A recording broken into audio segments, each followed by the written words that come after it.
అలసిన మీ శరీరానికి శక్తి, బలం, ఆరోగ్యం కావాలా? Second shilajit resin.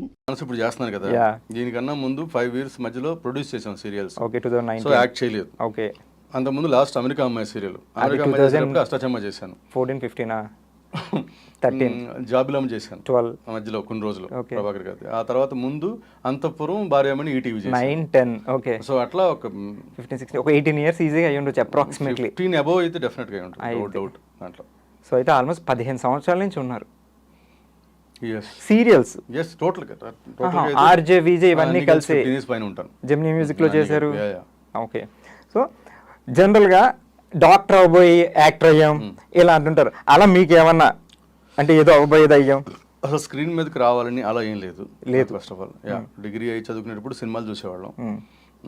ఫ్రెండ్స్ నేను దాదాపు పోటీ పడి చూసేవాళ్ళం సినిమా. అంటే వాళ్ళేమో నెంబర్ ఆఫ్ మూవీస్ ఎక్కువ చూసేవాళ్ళు. ఓకే, నేనేమో నచ్చిన మూవీ ఎక్కువ సార్లు చూసేవాళ్ళం. ఓహో, చాలా తేడా ఉంది. Both are not same. వాళ్ళు నెంబర్ ఆఫ్ మూవీస్ ఎక్కువ చూసేవారు, మీరు నచ్చిన మూవీ నెంబర్ ఆఫ్ టైమ్స్ చూసేవారు. సో ఓకే, అంతే తప్ప యాక్టర్ అవుదామని స్క్రీన్ మీదకి వెళ్దామని అది లేదు. అసలు చదువుకోవడానికి వచ్చాను. ఓకే, ఏంటి అకాడమిక్ క్వాలిఫికేషన్ ఏంటి? నేను డిగ్రీ నర్సరావుపేట, గుంటూరు డిస్ట్రిక్ట్ నర్సరావుపేటలో చదివాను. ఓకే, మీ నేటివ్ అక్కడే? అక్కడ నర్సరావుపేట పక్కన చీమలమర్రి అని పల్లెటూరు. గుంటూరులోనే ఇంటర్మీడియట్ చదివాను.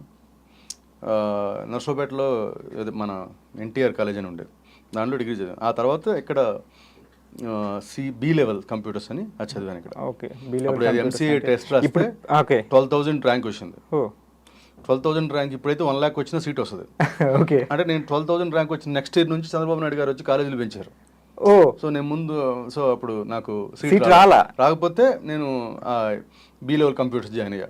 అది మోర్ దెన్ అంటే అది ఇంకా ఎంసీఏ కన్నా టఫ్ గా ఉంది. 50 మార్క్స్ పాస్ మార్క్. అది 50 వస్తేనే సబ్జెక్ట్లో 50 వస్తే 150 వస్తే పాస్ అవుతాం డిగ్రీ తర్వాత. సో అది చదివి అది హాస్టల్లో ప్రాజెక్ట్ వర్క్స్ అవి జరిగేటప్పుడు నా డిగ్రీలో క్లాస్మేట్ మురళి అని ఉండేవాడు. తను యాక్టింగ్ ట్రై చేసేవాడు. ఆ పక్క రూమ్ అనమాట. అక్కడికి వెళ్తే అక్కడ ఫణి అని ఇంకొక ఆయన యాక్టర్ ఉండేవాడు, ఇట్లా మూవీస్లో యాక్ట్ చేసి. ముందు రోజు ఏదో అంటే అంతా నువ్వు నాకు నచ్చావు సినిమా చూసి వచ్చాం. మా రూమ్లో అందరూ రకరకాల అందరూ మేము చదువుకు రిలేటెడ్. కొంతమంది బిజినెస్ ఉన్నారనుకుంటా. మా బ్యాచ్ ఉండేది ఒక 20-25 మెంబర్స్ బ్యాచ్. గుడ్ స్టూడెంటా మీరు? గుడ్ స్టూడెంట్ అంటే ఫస్ట్ క్లాస్ స్టూడెంట్.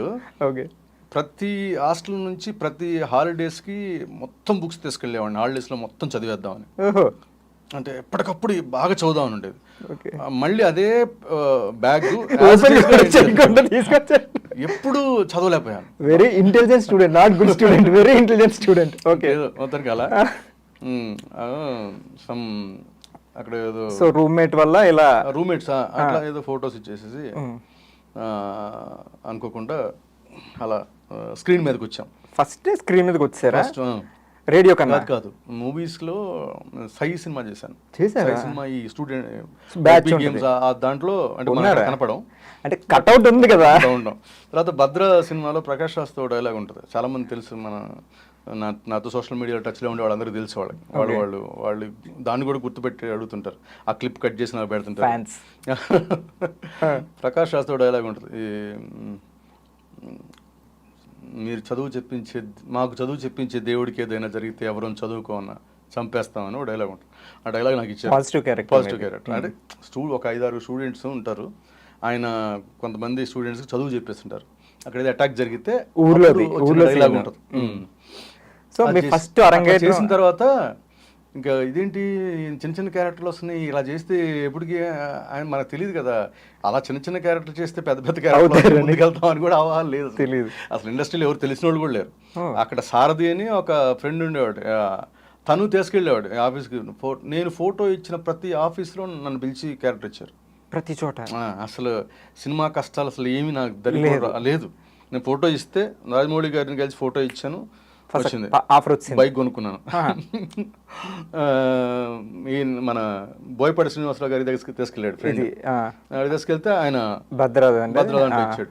సత్యం సినిమా సుమంత్ గారిది, దాని చేసి చిన్న పెళ్లి కూడా క్యారెక్టర్ ఇచ్చాడు అంతే. ఇదేంటి చాలా చిన్న చిన్నవి వస్తున్నాయి మనకి ఎప్పుడు కావాలి అని చెప్పేసి నేను ఆదిత్య మ్యూజిక్ స్క్రోల్ వేస్తున్నారు. ఓకే, ఫొటోస్ పంపండి. కాదు ఆడిషన్స్కి వచ్చేయమని? ఆడిషన్ ఉంది, వచ్చేయండి. వచ్చేయండి మీరందరూ యాంకర్లుగా అంటే అప్పుడు ఆల్రెడీ స్టార్ట్ అయింది, రన్నింగ్ లో ఉంది. అందరూ వస్తున్నారు, యాంకర్స్ అందరూ వస్తున్నారు. సరే నెక్స్ట్ రోజు వెళ్తే అసలు 1200 మంది 1500 మంది వచ్చారు అక్కడికి, రోడ్ నెంబర్ 7. అవును, జీవికి ఆపోజిట్. ఇంత మందిలో మనం సెలెక్ట్ అవ్వలే అని చెప్పి వచ్చేసాను. ఇవ్వలే క్రౌడ్ తెలిసిందంటే క్యాన్సిల్, అంత మంది ఎక్కువ వస్తారు ఊహించక క్యాన్సిల్ అయింది. క్యాన్సిల్ బట్ అయిపోయింది. నేనైతే జనాలను చూసి వచ్చేసాను, బ్యాక్ వచ్చేసాను. ఓకే. తర్వాత ఇప్పుడు మళ్ళీ ఫ్రెండ్, ఈ సారథి అనే ఫ్రెండ్, నేను తను వాకింగ్కి వెళ్ళి అక్కడ దగ్గరలో నాకు తెలిసిన వాళ్ళు ఉన్నారా జెమినీలో, సీతాదేవి గారిని ఎవరు ఉన్నారు, వెళ్దామంటే అక్కడికి వెళితే ఆవిడ పని చేయట్లే అక్కడ ఎవరు. ఓహో, ఆవిడ లేరు. కానీ స్మిత అని అక్కడ హెడ్, ఆదిత్య ఛానల్ హెడ్, ఆవిడ వచ్చి మీరు యాంకరింగ్ ట్రై చేయడానికి వచ్చారని అడిగింది డైరెక్ట్ చూసి మిమ్మల్ని. యాక్చువల్గా నాకు అంత కాన్ఫిడెన్స్ నన్ను చూడగానే యాక్టర్ అనుకుంటారని కాన్ఫిడెన్స్ లేదు, but she ask me like that. Okay. So వెళ్ళి మామూలుగానే మాట్లాడాం, రేపు రండి ఒకసారి లుక్ టెస్ట్ చేద్దాం అన్నారు. వచ్చాను. నాకు ఎక్కడ ఆడిషన్ ఇచ్చిన ఎక్స్పీరియన్స్ లేదు, ఇప్పుడు కూడా నేను ఆడిషన్ ఇవ్వాలంటే నేను ఇంకా మానేస్తాను వెళ్ళటం. అయితే ఇప్పటివరకు ఎక్కడ ఆడిషన్ లేదు మీరు? అంటే ఇచ్చాను, చెప్తున్నా. ఇప్పుడు ఆడిషన్ అయితే ఇప్పటికి కూడా నేను ఆడిషన్ కనుక అడిగితే ఎవరైనా నేను ఏం చేయాలో నాకు తెలియదు. బట్ యాక్టింగ్ నువ్వు చేయమని ఇది నీ క్యారెక్టర్ అని డైలాగులు చెప్తే వితౌట్ ప్రాంప్టింగ్ అయినా చెప్పగలుగుతా. ఓ సూపర్. బట్ నేను ఇంతవరకు ఆడిషన్ ఇవ్వాలంటే మాత్రం ఏం చేయాలో అర్థం కాదు నాకు అసలు ఆ ఏరియా. ఎందుకంటే నేను ఏదైనా ట్రైన్ అయితే ఇన్స్టిట్యూట్లో నాకు ఆ డేటా ఉండేది. ట్రైన్ అవ్వలేదు మీరు, డైరెక్ట్ అసలు అవుదాం అనుకోలేదు కదా మీరు, కాబట్టి ట్రైన్ అవ్వలేదు. సో ఆవిడ నెక్స్ట్ డే పిలిచారు. అక్కడ ముగ్గురు ఉన్నారు, అనితా రెడ్డి గారు, మన స్మిత గారు హెడ్, తర్వాత సరళాదేవి గారు, ముగ్గురు ఉన్నారు. ముగ్గురు ఏదో టాపిక్ ఇచ్చారు, వర్షం ఏదో మాట్లాడేసాం. అదే ఆడిషన్. వాళ్ళు అటు మొహమాలు చూసుకున్నారు, ఇడు దొరికాడు బాగా అన్నాడు. అన్ని అసలు టీవీకి ఎందుకు వెళ్ళానంటే ఇది సోలో కనిపిస్తున్నాం యాంకర్ గా, సోలో కనిపించామంటే మనం సోలోగా సినిమాలో ఆఫర్లు వస్తాయి అనుకుని వెళ్ళాం. అది నా ఇంటెన్షన్. ఓకే. సరే నెక్స్ట్ రోజు స్మిత గారు మళ్ళీ కాల్ చేస్తాం, బాగుంది అనుకున్నారు. కాల్ చేస్తామంటే ఆవిడ ఎన్ని రోజులైనా కాల్ చేయలేదు పాపం. 10 days తర్వాత 1 week తర్వాత కాల్ చేసి, ఇంతకుముందు మేము చెన్నైకి చాలా మంది పంపించాం ఆడిషన్స్, ఇంకేమైనా కొత్తోళ్ళు కావాలంటే దానిలో నుంచి సెలెక్ట్ చేస్తాం అన్నారు. కొత్తోళ్ళు అక్కర్లేదన్నారు, నీదేమో ఇక్కడే ఉంది, చెన్నై కొట్టి వెళ్ళలేదు, సారీ అని చెప్పింది. అదా 1 monthకి లేదని చెప్పింది. బట్ వీళ్ళు ముగ్గురు మాత్రం నేను తీసుకోవాలి. మన హైదరాబాద్ మళ్ళీ ఎప్పుడు 1 monthకి తర్వాత ఎప్పుడు సడన్గా కాల్ చేసి సాయంత్రం వస్తారా లేకపోతే ఏదో చెప్పారు. వెళ్ళా, సరే నువ్వు మేకప్ వేసుకోపో అన్నారు. ఇన్ని కాదు అప్పుడు కూడా మేకప్ వేసుకొని స్క్రిప్ట్ ఇచ్చారు, ఏదో మూవీస్ గురించి చెప్పాలని. ఎవరు వచ్చారు ఆ రోజు ఆ ఛానల్కి సంబంధించి. ఆవిడ వాళ్ళ లోపలికి వెళ్ళి నాది చూపిస్తుంది, నన్ను మేకప్ వేసారు, నేను కిందకు వచ్చాను. ఆవిడ బయటకు వచ్చి ఎవరు ఇన్నది, బయటికి వెళ్ళా లైవ్కి. డైరెక్ట్ లైవ్ అక్కడే డ్రామాటిక్ మొత్తం డ్రామానే. ఓకే. అలా వెళ్ళా ఫస్ట్ విజయ్. ఇంకా కాకపోతే ఇక్కడ కట్ అండ్ షార్ట్ ఏంటంటే, ఫైనల్గా సోలోగా కనపడితే మూవీస్లోకి వెళ్ళొచ్చు అనుకుంటే టీవీలో కనిపించాను కాబట్టి టీవీ సీరియల్స్ ఫోన్ చేసి బిజీ అయిపోయారు. అంటే టీవీలో కనిపించాం కదా, టీవీ వాళ్ళు కాల్ చేశారు. ఆ సీరియల్స్ ఫస్ట్ నుంచి సీరియల్స్ చూసే అలవాటు అస్సలు లేదు నాకు. మీకు మా ఇంట్లో, మా ఊళ్ళో పల్లెటూరులో అప్పట్లో ఋతురాగాలు అవన్నీ చిన్నప్పుడు బాగా ఉన్నప్పుడు పొలాలకు వెళ్ళి ఆ టైంకి వచ్చి చూసేవాడు. అంత అప్పుడు కూడా నేను సీరియల్ చూడలేదు, సీరియల్ చూసే అలవాటు లేదు నాకు. పులివాసు గారు కాల్ చేస్తే తెలుసు కదా, పులివాసు ఆయన చేసాడు. ఆయన చేస్తే లేదు 2 సీరియల్ చేయని చెప్పా. ఫస్ట్ 3 times చేశారు ఆయన. బాగా ఆయన వల్లే నేను సీరియల్లో హీరో అవ్వగలిగాను. ఫోన్ చేస్తే లేదు నేను సీరియల్ అంటే, ఫైనల్గా నీకు ఎందుకు, నేను సినిమా అంటున్నావు కదా, నిన్ను సినిమాలాగా ప్రజెంట్ చేస్తా, ఆయన ఎలాగో మూవీ స్టార్ కాబట్టి నీకు బాగా చేస్తానంటే అక్కడ అప్పటికి నేను ఒక రాజా అని ఊ కొడతారా ఊరికి పడతారా తీశారు. తను ఫ్రెండ్ మనోజ్ గారు, మనోజ్ అని బాలకృష్ణ గారు. దానికి నేను కొంచెం స్క్రిప్ట్ సైడ్ కూడా వెళ్ళేవాడిని, వర్క్ చేశాను. సో అతను అన్నాడు చెయ్యి పర్లేదు ఏముంది, సీరియల్ వచ్చింది కదా అన్నాడు. సరే అంటున్నాడు, ఈయన కూడా సినిమాలా తీస్తున్నాడు అని చెప్పి అలా ఫస్ట్ సీరియల్ శ్రీమతి కళ్యాణం అని ఫస్ట్ సీరియల్. దానిలో మా టీవీ స్టార్మా ఫస్ట్ శ్రీమతి. అక్కడి నుంచి సీరియల్ జర్నీ స్టార్ట్ అయింది. సో ఇప్పుడు నాన్ స్టాప్, ఆగలేదు. అంత కంటిన్యూస్గా చేస్తున్నప్పుడు మధ్యలో 5 years గ్యాప్ ఎందుకు ఇచ్చారు? అమెరికా అమ్మాయి అష్టాచమ్మ సీరియల్ చేసేటప్పుడు ఇంకా యాక్టింగ్ సరిపోద్దని అనిపించింది. అష్టాచమ్మకే అష్టాచమ్మ అమెరికా అమ్మాయి అప్పుడు చాలా అంటే అంతఃపురం, భార్యామణి రెండు చాలా చాలా 1000 ఎపిసోడ్స్. hit serials కూడా.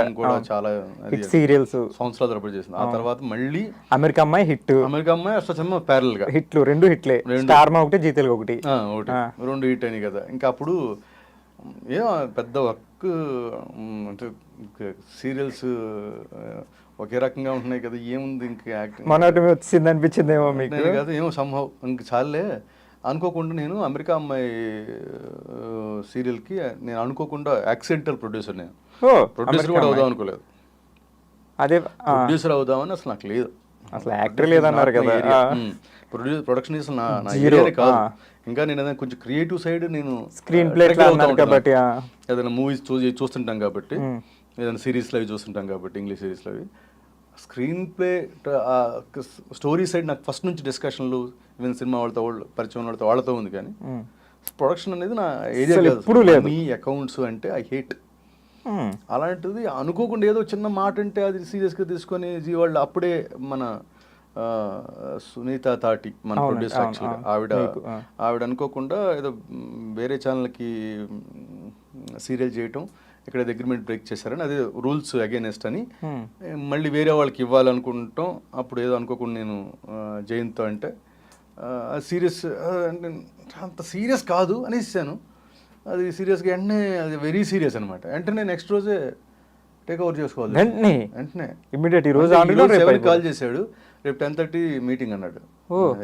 ఓవర్ నైట్ అయిపోయింది, ఓవర్ నైట్ ప్రొడ్యూస్ అయిపోయారు మీరు. ఎస్ అలా ప్రొడక్షన్లోకి ఎంటర్ అయ్యా. అమెరికా అమ్మాయి అయిపోయాక ఇంక నేను యాక్టింగ్ అష్టాచమ్మ అయిపోయాక, అష్టాచమ్మ చేస్తున్నప్పుడే కార్తీక దీపం స్టార్ట్ అయింది. గుత్తా వెంకటేశ్వర గారు ఆయన ఇక అడిగారు, కార్తీక దీపం ఫస్ట్ మిమ్మల్ని అడిగారా? ఇది లేదు, నేను సీరియల్స్ మానేస్తున్నారు కదా అని చెప్పాను. అందుకనే కార్తీక దీపం ఫస్ట్ ఎపిసోడ్లో సీతాకాంత్ అనే ఒక యాక్టర్గా ఇళ్ళ అమ్మాయికి ప్రైజ్ ఫస్ట్ ఎపిసోడ్.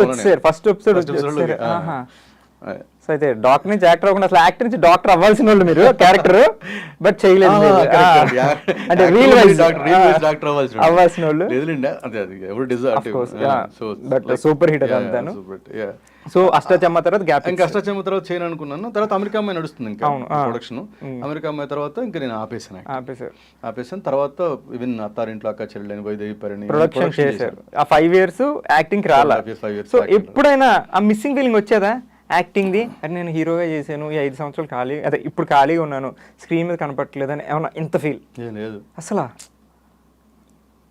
జనరల్ గా ఆర్టిస్టులు ఇప్పుడు కూడా మళ్ళీ యాక్ట్ చేస్తాను అనుకోలేదు. అవును, మళ్ళీ వచ్చేసరి కమ్బ్యాక్ ఫుల్ బిజీ. అలా ఉండదు, ఆ రిగ్రెట్ ఫీలింగ్ ఎప్పుడు లేదు నాకు. ఎందుకంటే ముందు ఏది నేను అనుకోలే. అవును, యాక్టర్ అవ్వాలని. కానీ తర్వాత విజే చేస్తుంటే ఆర్జేగా సన్ ఎఫ్ఎం వాళ్ళు ఆర్జేగా తీసుకున్నారు. ఎందుకని అది నాకు సంబంధం లేదు. అంటే మళ్ళీ వాళ్ళ దాంట్లో ఇది కాబట్టి ఇక్కడ కింద మనకి ఆఫీస్ ఉంటుంది. ముత్తు గారిని నేను ఆదిత్య మ్యూజిక్ లో యాంకరింగ్ చేసేటప్పుడు ఆయన ముందు ఆల్రెడీ స్క్రీన్ మీద కనిపించే వాళ్ళు అయితే రేడియోలో తెలిసిన వాళ్ళు కాబట్టి కొంచెం అడ్వాంటేజ్ అవుద్దని ముందు మా దగ్గరికి అప్రోచ్ అయ్యారు. మా అందరూ ఆడిషన్ తీసుకుంటే అప్పుడు కూడా నేను ఆడిషన్ చేశాక ఆడిషన్ అయిపోయిన తర్వాత ఎవరిని ఫైనల్ చేయలేదు, తర్వాత చెప్తా ఉన్నారు. కానీ నా ఒక్కడికి ఏ టైం కావాలని అడిగాడు ఆయన. మీకు ఫస్ట్ ఇచ్చారు ఆఫర్? ఆడిషన్ అయిపోయాక వెంటనే నువ్వు ఏ టైం చేస్తావు అన్నాడు. టైం మనం ఏం చెబుతూ ఏదో టైం వాళ్ళు ఇచ్చింది చేస్తాం కదా అనుకున్నాను. నాకు ప్రైమ్ టైంలో అంత లేదు అప్పుడు కూడా. తర్వాత 7 గంటల షో ఇచ్చారు నాకు. దానికి నేనే కంటెంట్ కూడా నేనే. మీదే క్రియేటివ్ సైడ్ అన్నారు కదా. అంటే వాళ్ళు ఇంకా కంటెంట్ రాసుకుంటామన్నారు 15 రోజులకి 4 రోజులకి రేడియో బెయిన్ అయినప్పుడు. నేను ఎప్పుడు ముందు రాసివ్వని వాళ్ళలో నేనే, డిసిప్లిన్ క్యాండిడేట్, బ్యాక్ బెంచర్ లాగా రాసి ఇవ్వగలిగేవాడిని కాదు.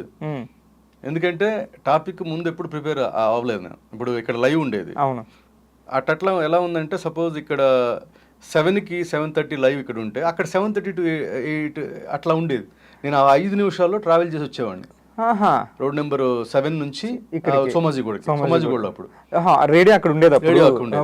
ఈ లోపు నా పక్కన ఒక అమ్మాయి, ఎవరో 2-3 అమ్మాయిలు చేశారు రేడియోలో. ఆ అమ్మాయి ఇంట్రొడక్షన్ ఇచ్చి ఒక పాట వేసి ఉండేది. అప్పుడు నేను వచ్చేవాడిని. సో ఆ పాట గ్యాప్ లో మనం వచ్చేసి అది మాట్లాడుతూ ఏదో సెలెక్ట్ చేసేవాడిని.